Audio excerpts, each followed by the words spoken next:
June నుంచి, ఇంతకుముందు నేను చెప్పినట్టుగా జూన్ నుంచి ఆగస్టు 26వ తారీఖు వరకు సాధారణ వర్షపాతం 394 మిల్లీమీటర్లు పడాల్సి ఉండగా ఇప్పటి వరకు పడింది 189.62 మిల్లీమీటర్లు మాత్రమే పడింది. రాష్ట్రంలో 688 మండలాలు 688 మండలాలకు గాను 625 మండలాల్లో ఈరోజు లోటు వర్షపాతమే కనిపిస్తుంది. మళ్ళీ రిపీట్ చేస్తా ఉన్నా, 688 మండలాలకు గాను రాష్ట్రంలో ఉన్న 688 మండలాలకు గాను 625 మండలాల్లో లోటు వర్షపాతమే కనిపిస్తుంది.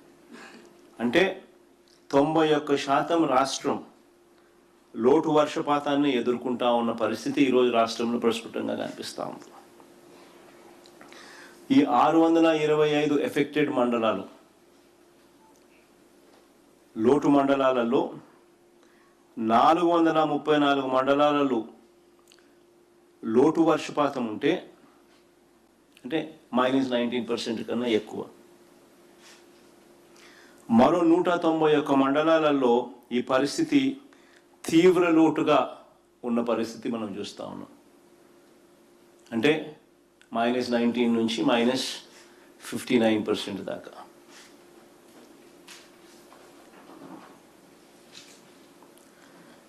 ఇక జిల్లాల పరంగా చూస్తే 28 జిల్లాలకు 28 జిల్లాల్లోనూ 28 జిల్లాలకు 28 జిల్లాల్లోనూ లోటు వర్షపాతమే కనిపిస్తూ ఉంది.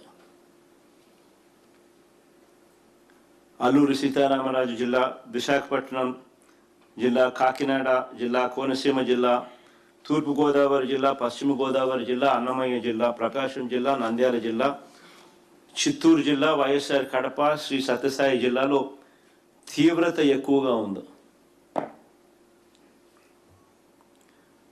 ఈ డేటా మొత్తం ఒకసారి గమనిస్తే అందరికీ కూడా ప్రస్ఫుటంగా కనిపించేది ఏమిటి అని అంటే, నిత్యం కరువుతో బాధపడే రాయలసీమ జిల్లాలే కాదు, ఇవాళ పరిస్థితి కోస్తాలో కూడా అలాంటి పరిస్థితులే ఈరోజు కనిపిస్తూ ఉన్నాయి.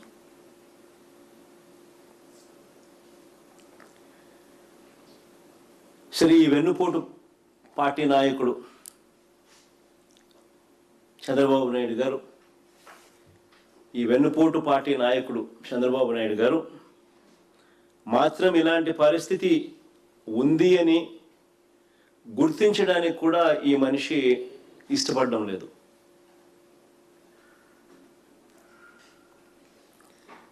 రైతులను, ప్రజలను ఆదుకోవడానికి ఏమాత్రం కూడా అడుగులు ముందుకు కూడా వేయడంలా.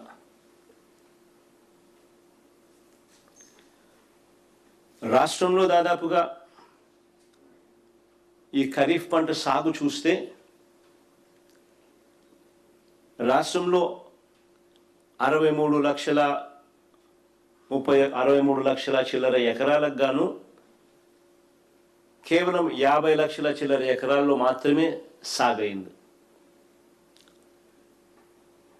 దాదాపుగా 80% మాత్రమే సాగు నమోదు చేసిన పరిస్థితులు కనిపిస్తూ ఉన్నాయి.